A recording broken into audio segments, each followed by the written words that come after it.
ঘরে বিড়াল রাখলে যেইভাবে আপনার টেনশন কমে যেতে পারে জানলে আপনি অবাক হবেন। বর্তমান মেডিকেল সায়েন্স এটা প্রমাণ করেছে। এই যে বিড়াল আল্লাহ রাব্বুল আলামিনের একটা সৃষ্টি, এবং এই বিড়াল কিন্তু রাসূলুল্লাহ সাল্লাল্লাহু আলাইহি ওয়াসাল্লাম পছন্দ করতেন। আল্লাহর হাবিব সাল্লাল্লাহু আলাইহি ওয়াসাল্লাম অনেক সময় খাবার খেতে বসলে যেই পানিতে বিড়াল মুখ লাগাতো ওই পানি আল্লাহর হাবিব সাল্লাল্লাহু আলাইহি ওয়াসাল্লাম আবার ব্যবহার করতেন। বিড়ালের উচ্ছিষ্ট ঝুঁটা কিন্তু হারাম বা নাপাক নয়, এটা রাসূলুল্লাহ সাল্লাল্লাহু আলাইহি ওয়াসাল্লামের হাদিস দ্বারা বোঝা যায়। এবং কে রাসূলের একজন সাহাবী আবু হুরায়রা, তার নামই হচ্ছে আবু হুরায়রা, মানে হচ্ছে বিড়ালের বাপ। আবু হুরায়রা একদিন তার আস্তিনের মধ্যে বিড়াল রেখেছিলেন। রসুলের সামনে যখন এই বিড়ালটা বের হয়ে যায়, আল্লাহর হাবিব সাল্লাল্লাহু আলাইহি ওয়াসাল্লাম তার নাম দিয়ে দিলেন আবু হুরায়রা। আবু হুরায়রা নাম দিলেন। এবং আল্লাহর হাবিব সাল্লাল্লাহু আলাইহি ওয়াসাল্লাম বিড়াল নিজে পালতেন, তার বাসায় বিড়াল রাখতেন। এই বিড়াল অনেক উপকারী, বর্তমান মেডিকেল সায়েন্স এটা প্রমাণ করেছে।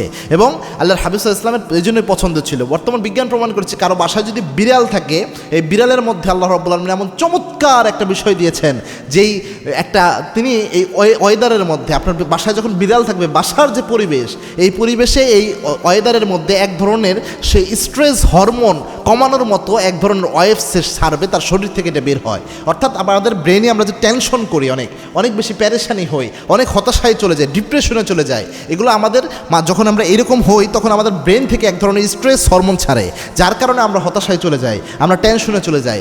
এই স্ট্রেস হরমোন যখন কমে যায় তখন কিন্তু আমাদের টেনশন থাকে না। রাতের বেলায় ঘুমাতে গেলে টেনশন ধরে, তার মানে ওই সময় স্ট্রেস হরমোন সবচেয়ে বেশি আসে।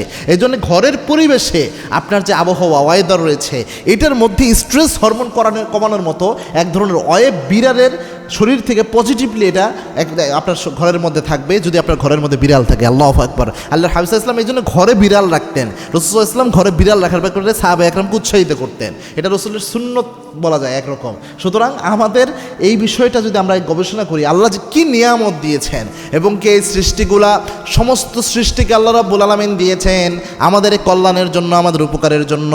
আল্লাহ বলেছেন ইয়াতাফাক্কারুনা ফি খালকিস সামাওয়াতি ওয়াল আরদ। ও গোলামরা, আমি আল্লাহকে নিয়ে ভেবে দেখার আগে আমি আল্লাহর সৃষ্টিগুলো নিয়ে একটু চিন্তা ভাবনা করো, কি নিয়ামত আল্লাহ দিয়েছে। গোটা দুনিয়ার যত সৃষ্টি রয়েছে সবগুলোকে আল্লাহ আমাদের গোলাম বানিয়ে দিয়েছেন, আমাদের কল্যাণের জন্য বানিয়ে দিয়েছেন, যাতে আমরা আল্লাহর গোলাম হয়ে যাই।